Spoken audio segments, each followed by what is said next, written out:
Hello, I'm 2komatsu from the Digital Library section of the University Library. Today I will be talking about increasing visibility of your research by using the uTokyo repository. I want to ask you one question. I also ask you a question. Do you know the uTokyo repository? Okay, thank you. はい、すいません。Publishing on the internet is one effective way of promoting your research. uTokyo repository is one way of doing this. In particular, I'll talk about merit of publishing on uTokyo repository and things to bear in mind when doing so.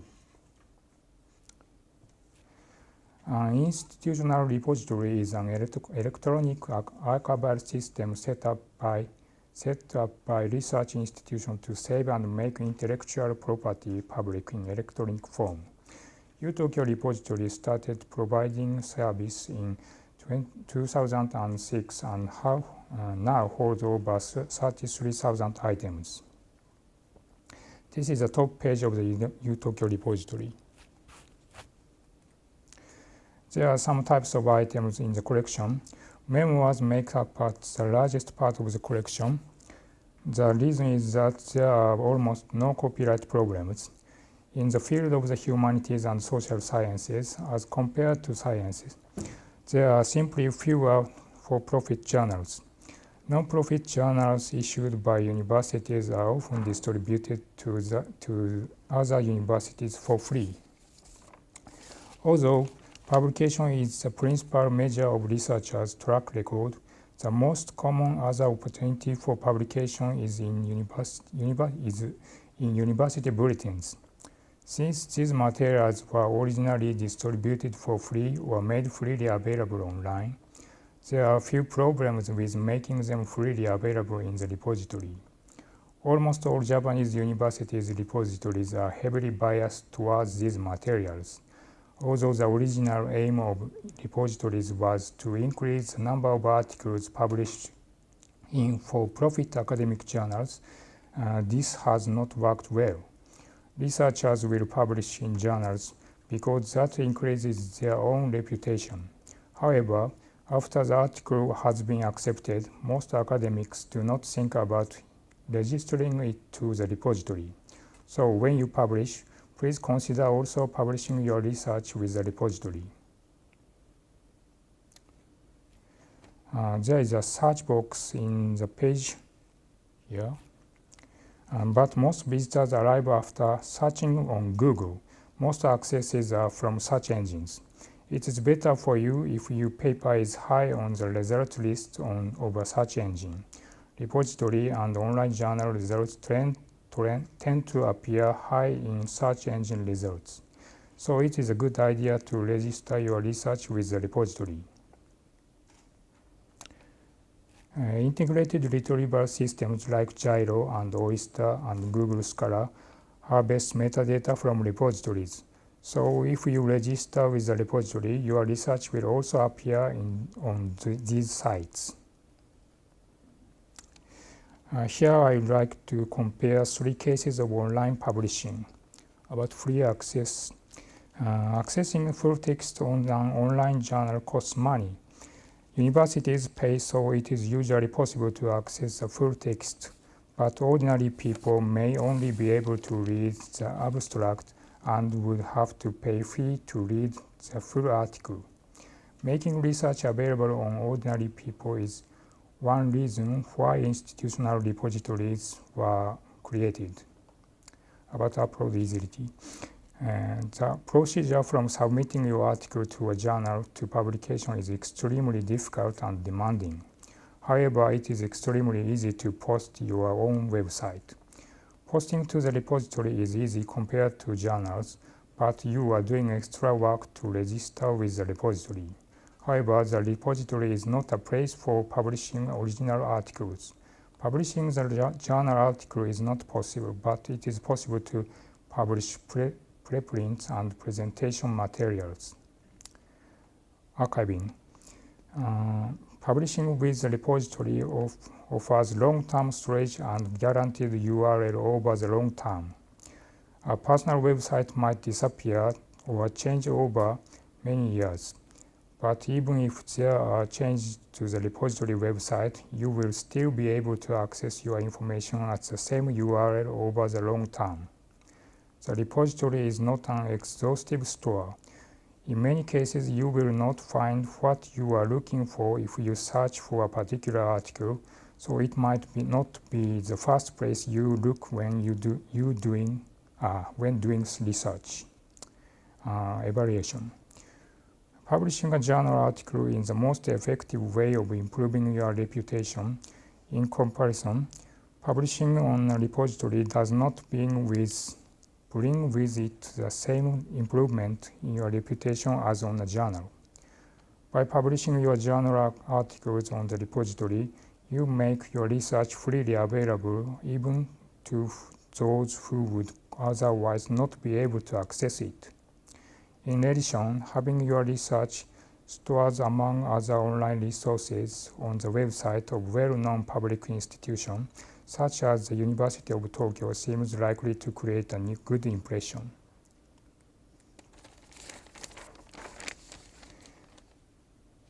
In addition to the repository, you may want to publish your research in other ways too.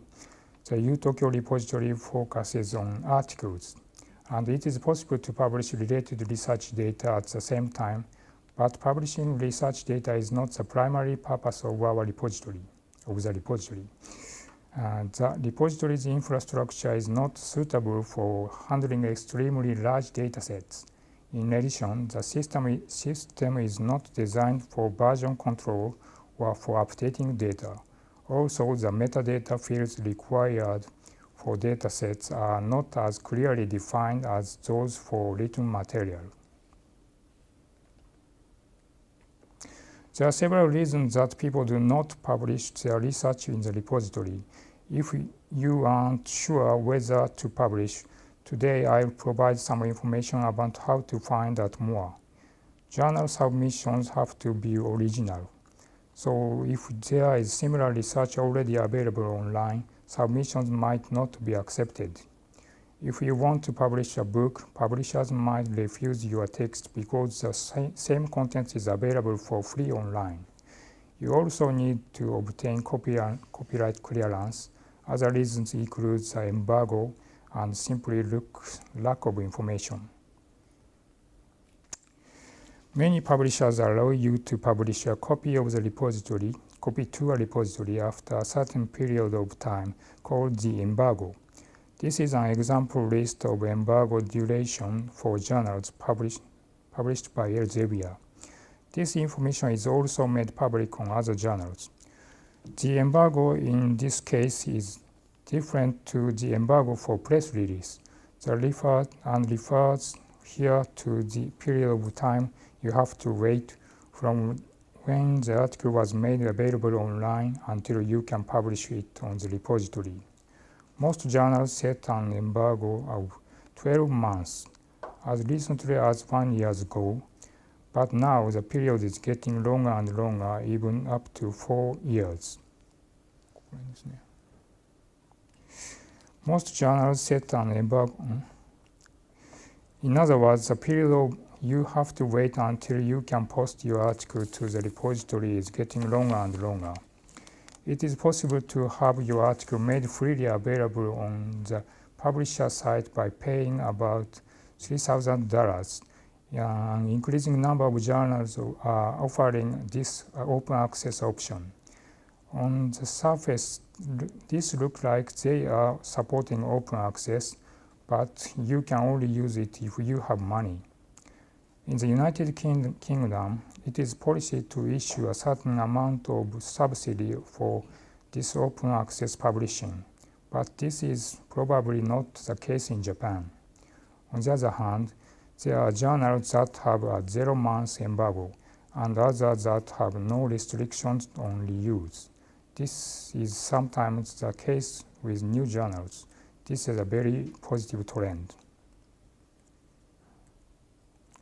When you submit your article to us, you need to obtain copyright clearance and contact with us an agreement and a PDF file of your article. When getting copyright clearance, you need to check a few things. Is publishing my research online allowed? You need to check the copyright transfer agreement you sign with the publisher. This will tell you about your rights. You need to check the embargo period. You also need to check with co-authors before you can register with the repository. You need to check if you can include images. This is an agreement you need to send to us. It states that you agree to the content of the contract of the next slide, and by submitting this agreement, to put it simply, it means that you are affirming that there is no problem with including your content in the repository. And this is you are stating that there is no problem for either the publisher or your co-authors with publishing the article online. Although it is not written here, bear in mind that other than copyright, there are cases when your research group or laboratory might not want to information made public. For example, you might be required to conceal experimental know-how, especially in the case of future patent applications.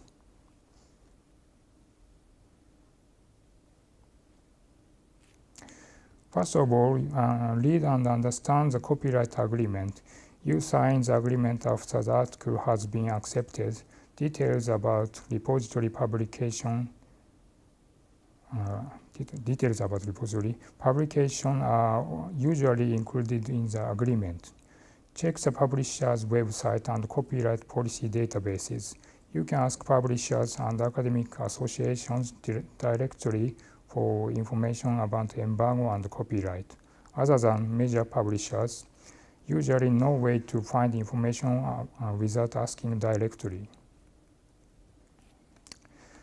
There are two main archives of information about copyright policies and embargo times.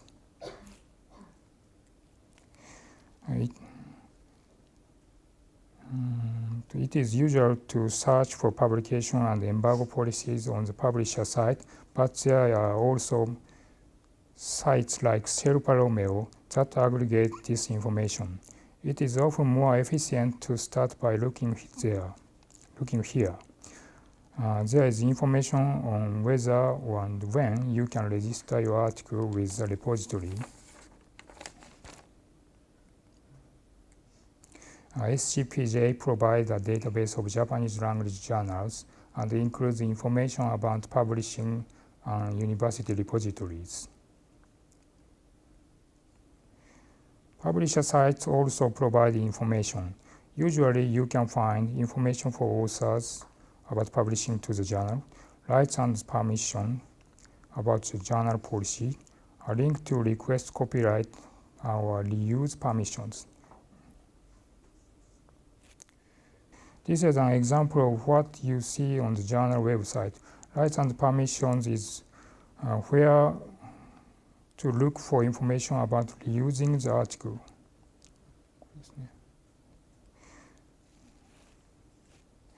There is usually request permissions link next to the article you are reading. Usually most information is provided for general readers, but there is information that is relevant to authors as well. This is an example of copyright transfer agreement. Some important terms you should know. The publisher's version is the final version published on the website with the publisher's logo and header. The author's version is the document that you send back and forth to the journal for editing and for peer review. The author's final version is the one that was finally accepted by the journal. This is the version we post to the repository. There are also names such as the post-print version, as known in the following slide. Examples describing author rights. When you submit your article, you usually conclude a specific contract or agreement with the publisher. When checking copyright issues, first you should check the agreement you signed with the publisher. If there was no such agreement, then you should check the publisher's website. In many cases, it is possible to find anything. It is not possible to find anything. And it is also often the case that what you do find is not an actual contract. In this situation, you will have to contact the publisher for more information directly. An example of copyright clearance page, RightsLink Copyright Clearance Center. This site manages requests for use the copyrighted material. This site is used by a number of different publishers, so you will often find yourself on this site if you check through from the journal website. Enter the required values and click through to find the price. Enter the terms and conditions, and the cost will be displayed when you press the quick price calculation button. Payment can be by credit card.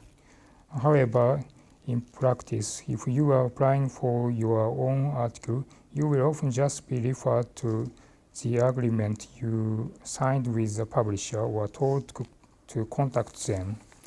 In some cases, you can be asked for payment of up to $3,000 or more. This is another example. No payment is required in this case. No permission letter is needed from web.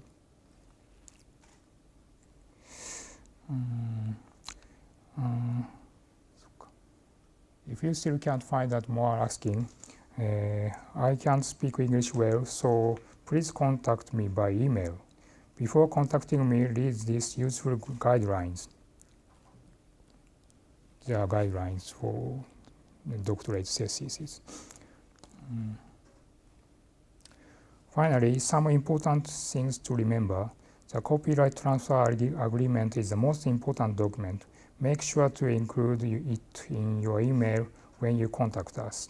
Please include bibliographic information about your article. Please check the agreement and publisher's website and include information about what you understand and what you don't. While we can provide advice, we are not your mediator with the publisher. Please ask them questions directly. Thank you.